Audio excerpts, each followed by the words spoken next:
Adulting 101, Part 2, Credit Scores and Budgets. Don't skip this. Welcome back to Adulting 101. Part 1 was about documents and banks. Now, we're tackling the invisible monster that follows you forever, your credit score. No credit? You'll get rejected for apartments, loans, even phone plans. Here's how to start. 1. Get a secured credit card. Like Discover or Capital One, you deposit $200 and that's your limit. Use it like debit. Never spend more than 30% of your limit, $60 if your limit's $200. Pay it off every month. Set up autopay so you never miss a bill. Fix it. Tip: if you already messed up, stop using the card but don't close it.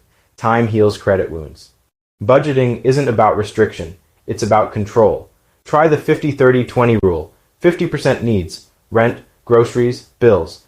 30% wants, Netflix, eating out. 20% savings, debt. Pro tip: if math isn't your thing, apps like Mint do it automatically.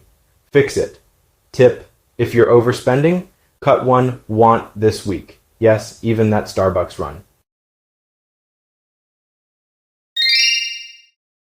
Hit like if this saved you future headaches. See you in part 3 where we demystify taxes.